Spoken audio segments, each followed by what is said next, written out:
Hello दोस्तों, आपका स्वागत है अपने YouTube channel great study online class 8 पर। और आज अपन कक्षा 8 का प्रश्नावली 3.3 के सवाल करने जा रहे हैं और इसके कुछ बेसिक भी जानेंगे। इनमें अपने को चतुर्भुजों के बारे में जानना होगा। पहले अपन चतुर्भुज के बारे में पढ़ेंगे कि समलंब चतुर्भुज क्या होता है, पतंग चतुर्भुज क्या होता है, तो इनके बारे में पढ़ के फिर इनके सवाल करेंगे। तो चलो स्टार्ट करते हैं। हाँ, पहले देखते हैं अपना समलंब चतुर्भुज।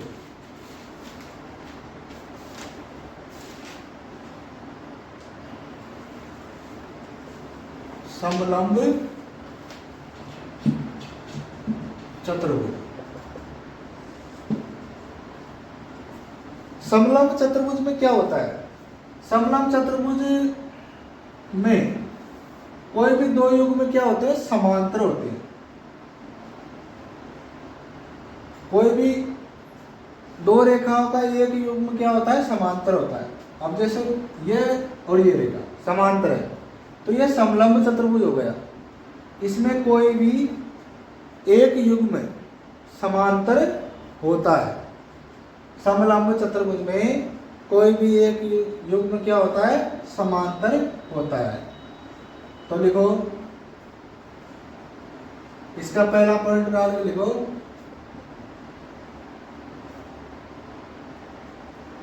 समलंब चतुर्भुज में कोई भी एक रेखा युग्म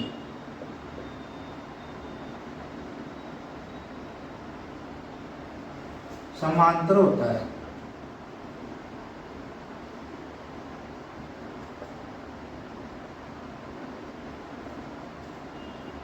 समलंब चतुर्भुज में कोई भी एक रेखा युग्म समांतर होता है।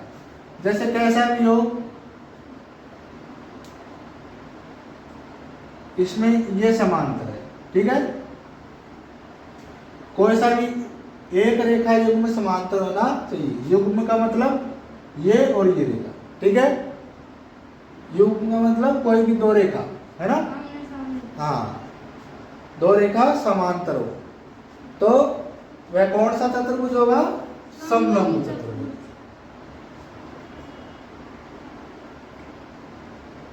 यह भी चार भुजाओं से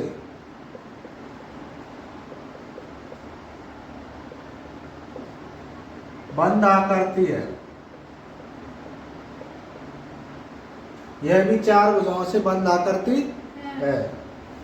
अब आपको ये लाइन मैंने इसलिए लिखाई है क्योंकि कईयों को समलंब चतुर्भुज नाम आते ही ये पता नहीं चलता कि चतुर्भुज हमेशा चार रेखाओं से बनता है। कोई सा भी चतुर्भुज हो हमेशा कितनी रेखाओं से बनेगा? चार रेखाओं से। और चार रेखाओं से बनता है उसे क्या बोलते हैं? चतुर्भुज। तीन रेखाओं से क्या बनता है? त्रिभुज। और पांच रेखाओं से पंचभुज।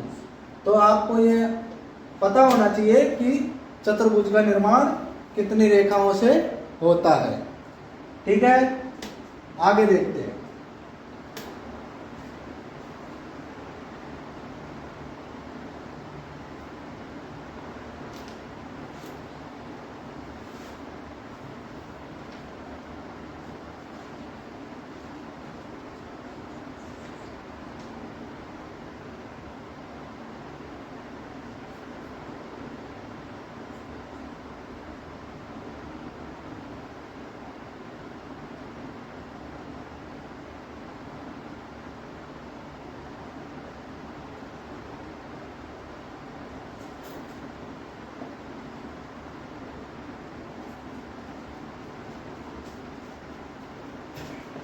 समलंब चतुर्भुज में अपने को ये कोई समलंब चतुर्भुज है, इसकी एक भुजा 5 है, ठीक है। ये अपनी 4 है और ये 3 है और ये भुजा कितनी है? 10 दे दो, ठीक है। तो ये कोई मध्य बिंदु है जो इसको बराबर भागों में बांटता है, इस रेखा को, है ना। तो कितनी हो गई, ये 5 हो गई, ये 5 हो गई, ठीक है।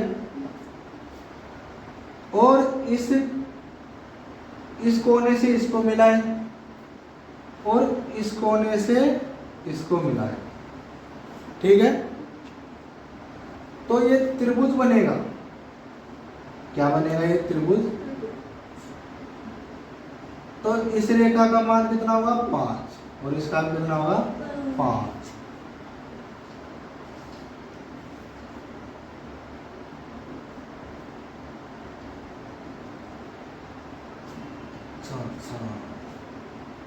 गलत हो गया।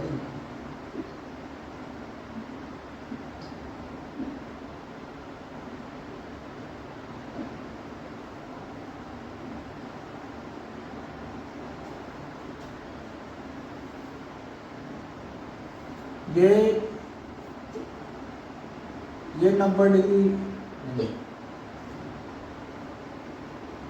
ये कोण 90 डिग्री होगा, 3 और ये 4,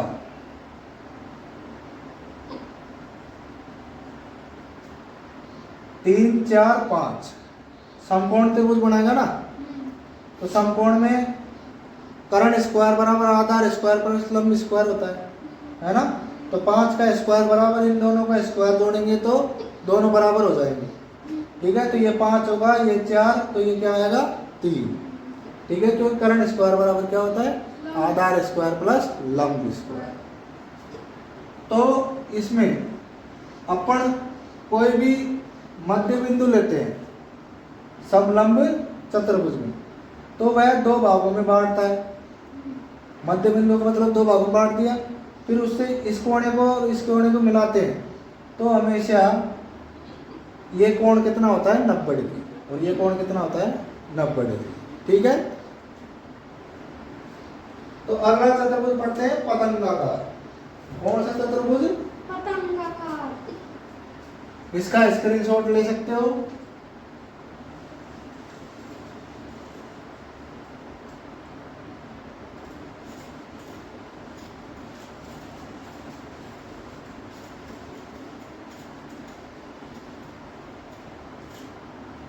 अगला पतंगाकार। देखो पतंगाकार चतुर्भुज को आप ज्यादा डिफिकल्ट मत मानो। पतंग के आकार का जो चतुर्भुज होता है उसे क्या बोलते हैं, पतंगाकार चतुर्भुज। पतंग के आकार का जो चतुर्भुज होता है उसे पतंगाकार चतुर्भुज कहते हैं।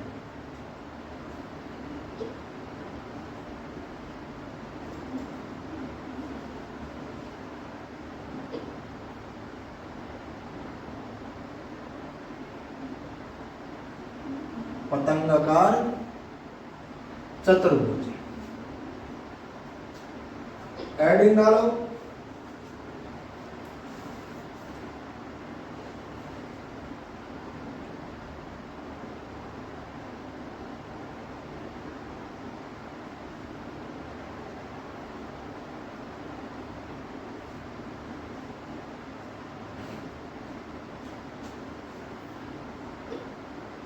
चलो पतंगाकार में स्टार लगा के पहले लिखो। एक आकृति बना देते हैं। अगर ये भुजा है तो इतनी बराबर क्या होगी, दूसरी भुजा। ये भुजा और ये भुजा क्या होगी, बराबर। और ये भुजा है और ये भुजा है, तो ये भुजा के बराबर कौन सी होगी, ये भुजा, ठीक है। इस भुजा के बराबर ये भुजा होगी। तो पतंगाकार में लिखो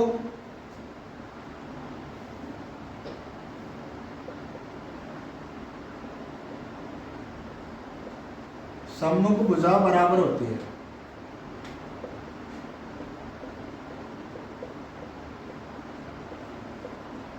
ये सामने वाली भुजा है ना, क्या होती है, बराबर होती है।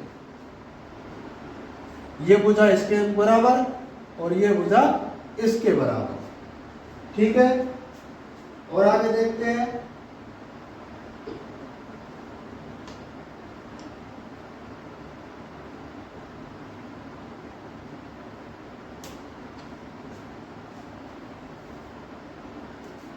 पतंग ऐसे भी हो सकता है ठीक है, ये भुजा बराबर, ठीक है, ये इसके बराबर, ठीक है। तो क्या बराबर होनी चाहिए।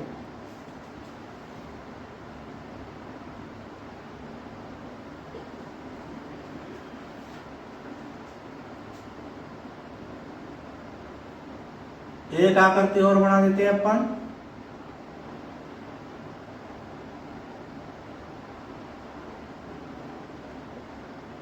ये भुजा और ये भुजा बराबर है, और ये भुजा बराबर है। तो देखो पतंग के आकार जैसी लग रही है ना। अगला, पतंग के आकार का चतुर्भुज पतंगाकार चतुर्भुज कहलाता है।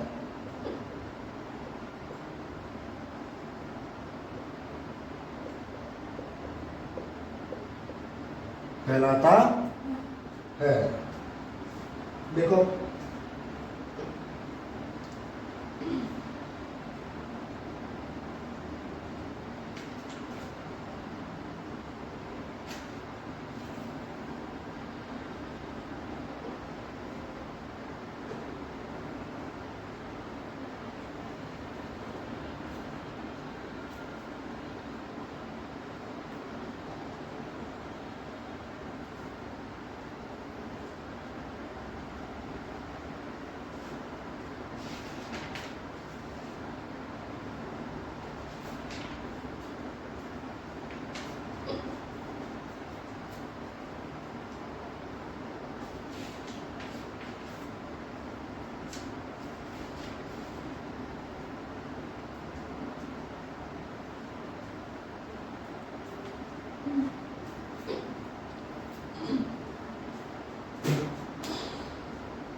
अब पढ़ते हैं समांतर चतुर्भुज।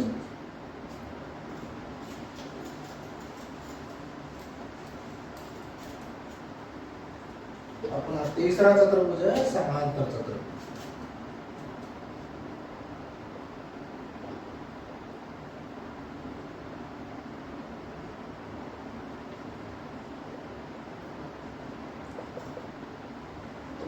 समांतर चतुर्भुज, समांतर चतुर्भुज में देखो सम्मुख भुजाएं क्या होती है, समांतर होती है। सम्मुख भुजाएं क्या होती है, समांतर। वर्ग भी एक समांतर चतुर्भुज है। वर्ग भी क्या है, एक समांतर चतुर्भुज। आयत भी एक क्या है, समांतर चतुर्भुज। आयत भी एक क्या है, समांतर चतुर्भुज। समांतर चतुर्भुज आयत क्यों है, क्योंकि इसकी रेखाओं को अपन बढ़ाएंगे, इसकी रेखाएं को अपन बढ़ाएंगे तो ये एक दूसरे को कभी काटेंगे क्या, नहीं काटेंगे। इधर बढ़ा लो, कभी नहीं काटेंगे। इसलिए आयत भी क्या है, एक समांतर चतुर्भुज। आगे बात समझ में। तो आमने सामने की भुजा क्या होती है, इसमें समांतर होती है। तो क्रॉस स्टार लगा लिखो, वह चतुर्भुज, चतुर्भुज जिसकी सम्मुख भुजा समांतर हो।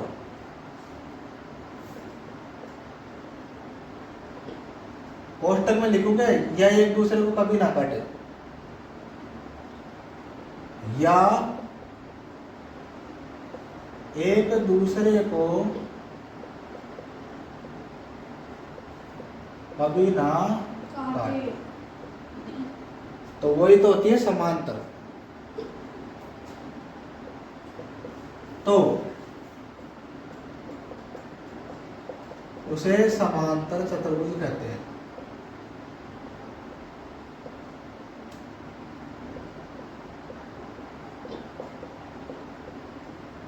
ठीक है, वह चतुर्भुज जिसकी सम्मुख भुजा समांतर हो या एक दूसरे को कभी ना काटे, एक दूसरे को कभी ना काटे, तो उसे समांतर चतुर्भुज कहते हैं।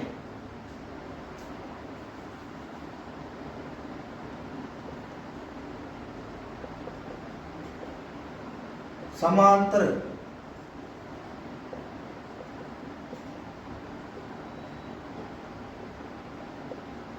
चतुर्भुज के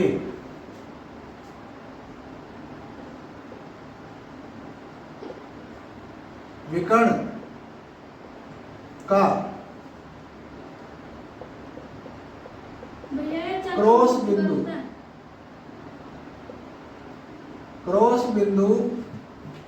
लास्ट में जा रहा हूँ। हाँ, क्रॉस बिंदु। देखो, समांतर चतुर्भुज के विकर्ण, ये विकर्ण है और ये विकर्ण हो गया। इसका क्रॉस बिंदु इन विकर्णों को द्विविभाजित करता है। क्रॉस बिंदु विकर्णों को द्विविभाजित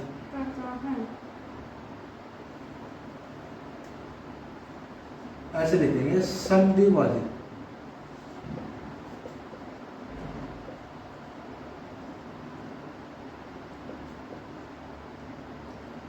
करता है। कोष्टक में लिखो समान दो भागों में।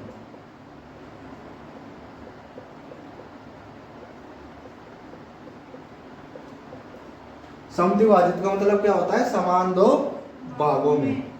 जैसे इसकी लंबाई, इसकी पूरे की लंबाई कितनी है? 10 ले रखिए, कितनी है? 10। तो ये कितने में करेगा? 5-5। समद्विभाजित का मतलब दो समान भागों में बांटना। समद्विभाजित का मतलब दो समान भागों में बांटना। कोई भी राशि हो, किसी से बोल दिया कि आप 2 जने हो और 2 जनों को समद्विभाजित करना है, ठीक है? तो उस राशि के कितने हिस्से करेंगे? 2। तो यहाँ पे रेखा की जितनी लंबाई उसके बराबर 2 हिस्से करता है। आगे बात समझ में आई? अब देखो, समांतर चतुर्भुज में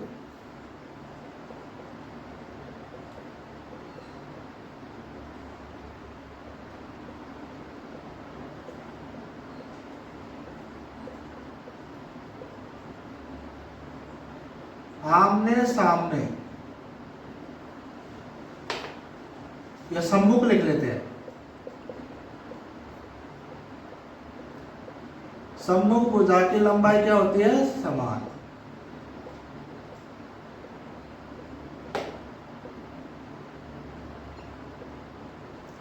सम्मुख भुजा की लंबाई क्या होती है?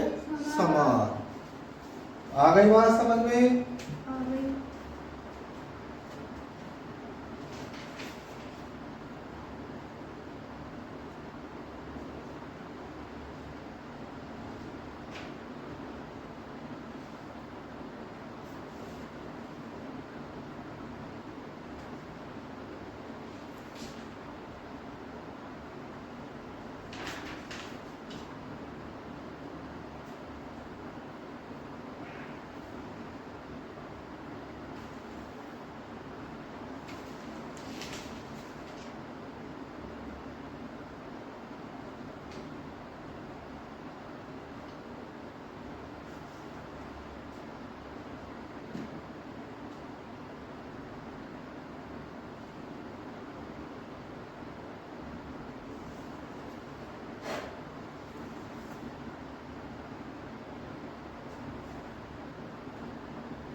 तो अपन इस प्रश्नावली का उदाहरण 3 करते हैं।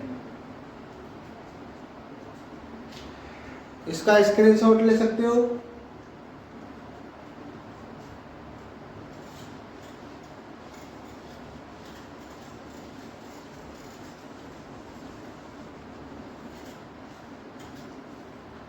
इस प्रश्नावली का उदाहरण करते हैं अपन।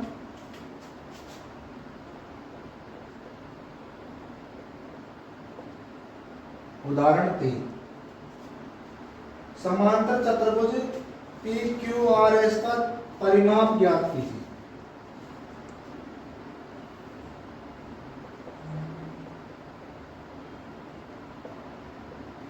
समांतर चतुर्भुज पी क्यू आर एस का परिमाप ज्ञात कीजिए।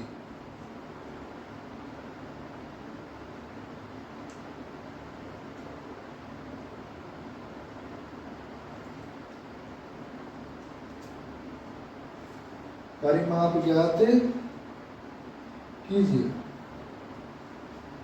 तो चलो देखते हैं।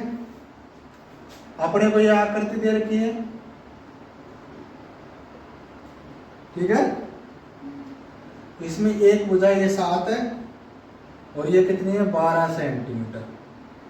ये 7 सेंटीमीटर है और ये 12 सेंटीमीटर है। तो इसका परिमाप ज्ञात करना है। अपने को परिमाप के बारे में पता है क्या? किस किस को पता है परिमाप के बारे में? तो कमेंट बॉक्स में बताएं। परिमाप के बारे में क्या जानते हो आप? परिमाप क्या होता है? अंदर वाला क्षेत्र नहीं होता। अंदर वाला क्षेत्र क्या होता है? क्षेत्रफल। परिमाप होता है किनारों, दीवारों की। तो देखो, अपन इन 4 दीवारों का जोड़ ज्ञात कर ले तो क्या हो जाएगा? परिमाप। क्या हो जाएगा? परिमाप। तो देखो, अपने परिभाषा में क्या सीखा है कि आमने सामने सम्मुख भुजा की लंबाई क्या होती है? बराबर होती है। तो ये भुजा 7 है तो ये सामने वाली भुजा भी क्या होगी? 7। और ये भुजा 12 है तो ये भी क्या होगी? 12। ठीक है। पी क्यू आर एस, इसका नाम है पी क्यू आर एस। हाँ, तो देखो पी क्यू बराबर 12 है तो बराबर एस आर या आर एस लिखते, ठीक है। क्यों बराबर होगी? क्योंकि ये समांतर चतुर्भुज सम्मुख भुजाएं बराबर होती है।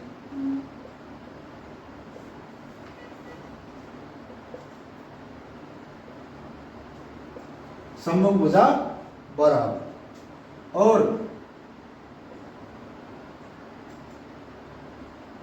क्यू आर बराबर 7 है तो एस पी एस बराबर भी क्या होगा? 7। क्यों? सम्मुख भुजाएं बराबर।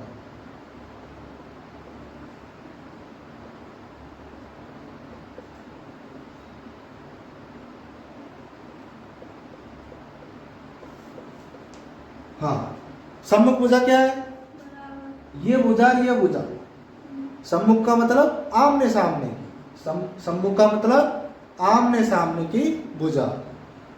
और ये भुजा दोनों क्या होगी? बराबर। तो पी क्यू भुजा आर एस के बराबर होगी और क्यू आर भुजा पी एस के बराबर होगी। तो अपने को सभी भुजाओं का मान पता हो गया। परिमाप क्या होता है? चारों भुजाओं का जोड़।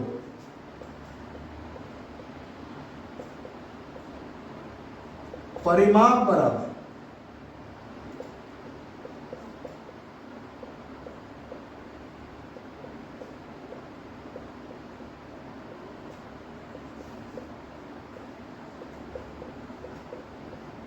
लंबाई का योग। तो क्या करेंगे? अब देखो, अपन सूत्र भूल जाए। सूत्र क्या होता है? 2 इंटू लंबाई प्लस चौड़ाई। या अपन हिंदी में लिख देते हैं 2 इंटू लंबाई प्लस चौड़ाई, ठीक है। या चारों भुजाओं का योग कर लो। 7 प्लस 7 प्लस 12 प्लस 12, ठीक है। और बराबर कितना हो जाए? 7 और 7 14, 14 और 12 26, 26 और 12 38। 38 सेंटीमीटर क्या आ गया परिमाप, सेंटीमीटर स्क्वायर। नहीं क्यों? सेंटीमीटर ही होगा सब हमेशा। स्क्वायर किस में लगेगा, क्षेत्रफल में। ठीक है, क्षेत्रफल में स्क्वायर लगता है, परिमाप में स्क्वायर नहीं लगता, हमेशा क्या आएगा सेंटीमीटर। क्षेत्रफल की बात करते हैं तो क्या होगा, सेंटीमीटर स्क्वायर। ठीक है, ये बात जरूर ध्यान रखें, सेंटीमीटर कहाँ पे आएगा, सेंटीमीटर स्क्वायर कहाँ पे आएगा, क्षेत्रफल में। कहाँ पे आएगा, क्षेत्रफल। तो इसका परिमाप क्या आ गया 38। अपन सूत्र से भी जांच कर सकते हैं, 7 + 12 बराबर 7 और 12 कितने हो जाएंगे 19। 2 × 19 बराबर कितने हो जाएंगे 38 सेंटीमीटर। आ गया समझ में। तो सूत्र से किया या सूत्र भूल जाओ तो आप इस तरीके से भी कर सकते हो। फर्स्ट तरीका ये हो गया और सेकंड तरीका ये हो गया। ठीक है, ओके लिखो, उतारो इसको।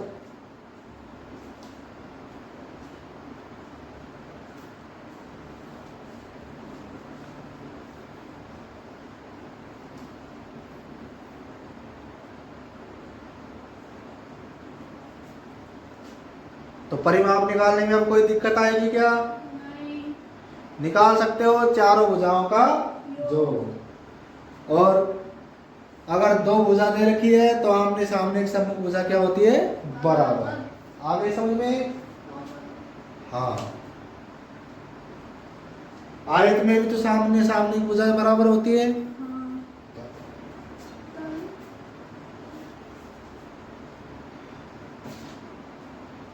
तो स्क्रीनशॉट ले सकते हो आप इसका।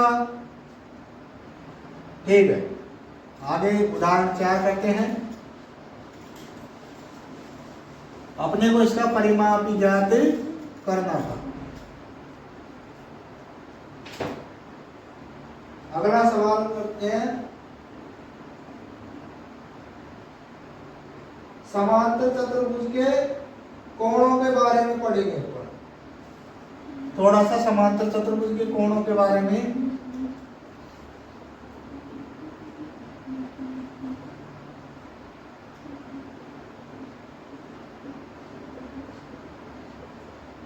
कोण,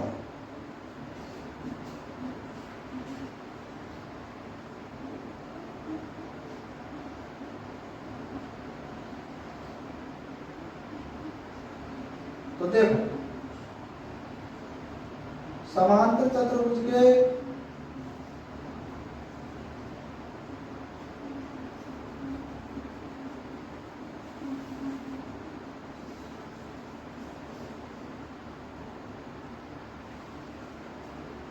इसमें अपना ये कौन सा हो गया चौथे नंबर का। ठीक है, समांतर चतुर्भुज के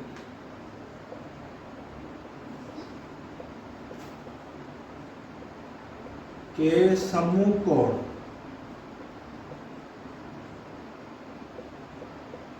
सम्मुख कोण बराबर होते हैं।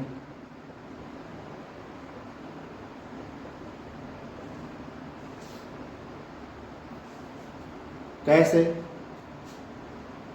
ये समांतर चतुर्भुज है। क्या है, समांतर चतुर्भुज। थोड़ा सा सही बनाते हैं इसको। ये कोण जितना होगा उतना ही कोण क्या होगा, ये कोण। और ये कोण जितना होगा उतना ये क्या होगा, ये कोण होगा। ठीक है, तो सम्मुख कोण क्या होते हैं, बराबर होते हैं। इसमें कौन से चतुर्भुज में सम्मुख कोण बराबर होते हैं, समांतर चतुर्भुज में। समांतर चतुर्भुज में। अब देखो आयत समांतर चतुर्भुज हो सकता है क्या, आयत, हाँ हो सकता है। उसमें भी तो सम्मुख कोण बराबर होते हैं और सम्मुख भुजाएं बराबर होती हैं। तो अपन अगला देखते हैं,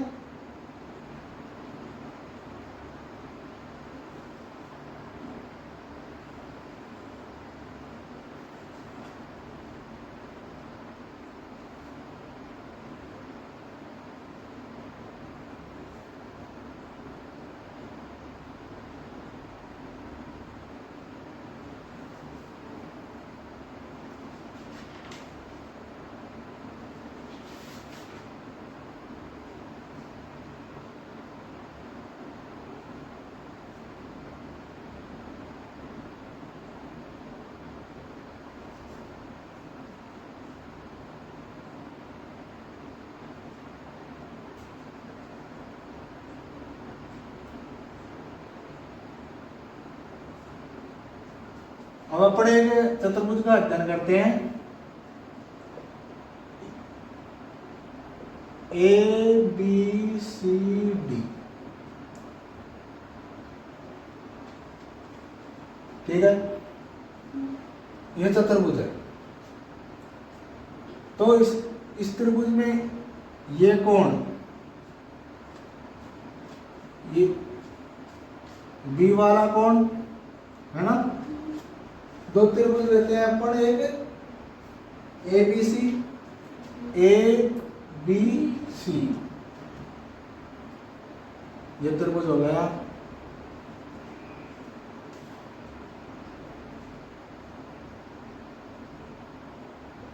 ए बी सी, कौन सा त्रिभुज हो गया? ए बी सी, ये त्रिभुज आ गया। अगला देखते हैं, और ए सी डी,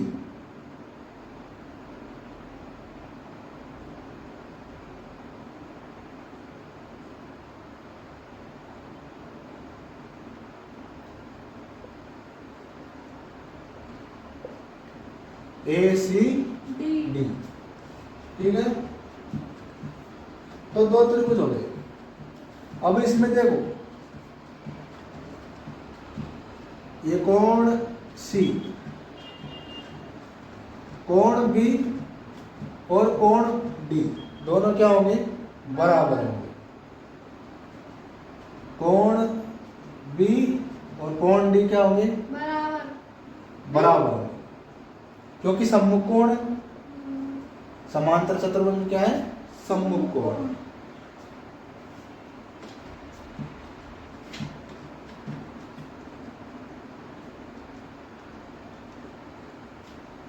अब देखो, ये बराबर है ना, तो कोण ए और कोण सी क्या होंगे? बराबर होंगे।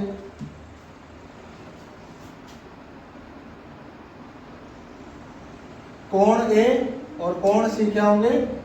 बराबर होंगे, क्योंकि यहां पे भी सी आ रहा है, यहां पे भी सी आ रहा है, ए सी। तो कोण बी बराबर कोण डी, कोण ए बराबर कोण ए, कोण सी बराबर कोण सी।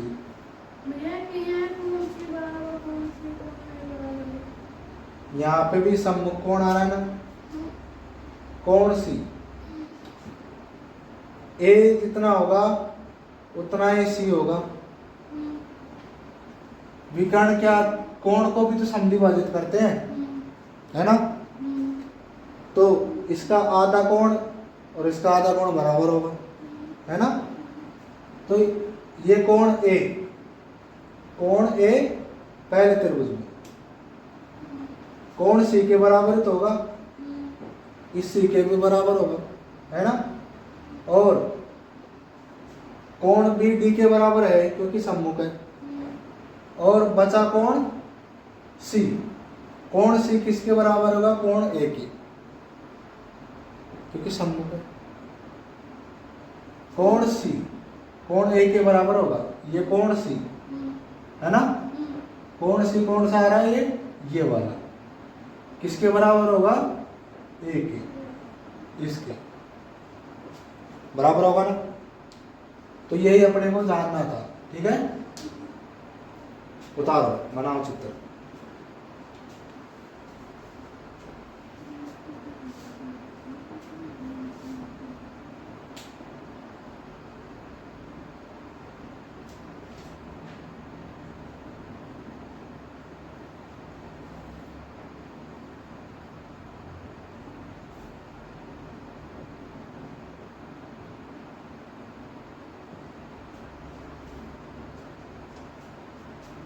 तो त्रिभुज ए बी सी सर्वांशम त्रिभुज ए सी डी सर्वांशम हो गया ना, हो गया ना। तीनों कोण क्या हो गए? बराबर। कौन सी कसौटी से? सर्वांशम नियम ए, ठीक है। तीनों कोण क्या है? बराबर। तो कौन सा नियम है सर्वांग सम का? ए।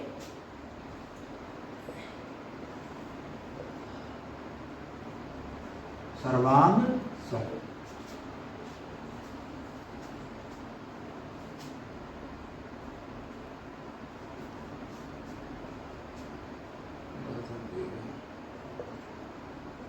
सर्वांग सम, सर्वांग सम के नियम होते हैं ए एस, एस एस और डबल एस हो गए। दो कोण, अब देखो तीनों कोण बराबर हो, दो भुजा और एक कोण बराबर हो, दो भुजा और एक कोण बराबर हो, और दो कोण एक भुजा बराबर हो। ठीक है, ए का मतलब कोण, किसी भी दो त्रिभुज के दो कोण बराबर हो और एक भुजा, तो वो क्या होगा? सर्वांग सम त्रिभुज होगा। और या दो भुजा और एक कोण बराबर हो तब भी सर्वांग सम होगा, और तीनों भुजाएं बराबर हो तब भी सर्वांग सम होगा। तो सर्वांग सम के ये नियम है, या तो तीनों भुजाएं बराबर हो, या तीनों कोण बराबर हो, या दो कोण बराबर हो, या एक कोण बराबर हो। एक हो गया दो कोण और एक भुजा, ये ऐसे दो कोण और एक भुजा। ठीक है, तो अपन ये कुछ अपन साइड में लिख लेना, तीनों कोण बराबर।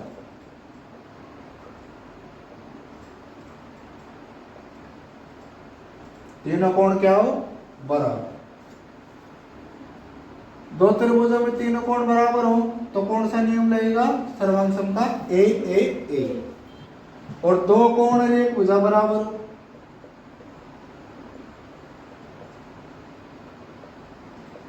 एक भुजा।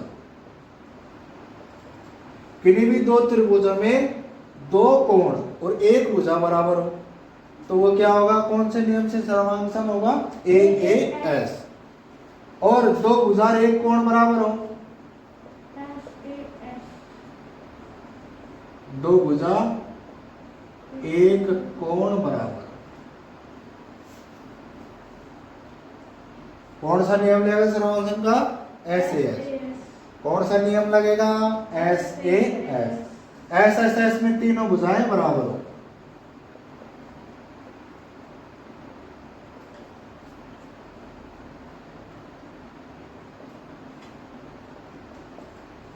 तीनों भुजा क्या हो? बराबर हो। और ए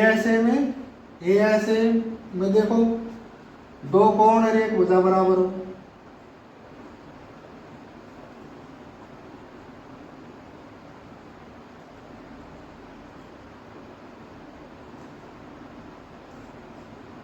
दो कोण और एक भुजा क्या हो? बराबर। तो कौन सा नियम लगेगा सर्वांग सम का? ए। आ गया समझ में? सर्वांग सम के ये नियम होते हैं। ठीक है, इनको लिखो। लिख लिए पूरे? आप भी स्क्रीनशॉट ले सकते हो इनका।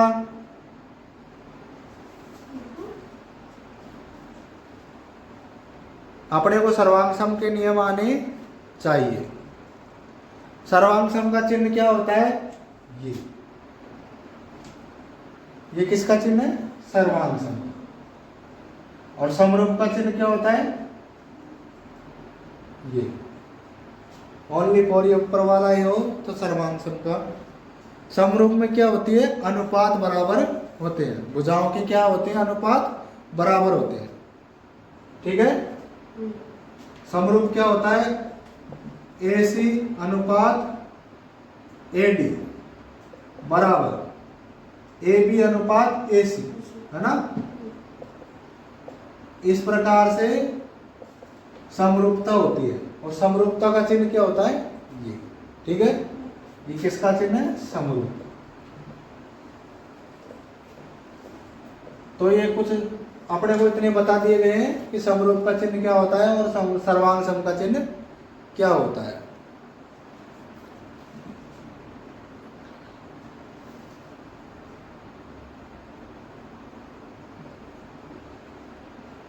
तो अगला उदाहरण करते हैं।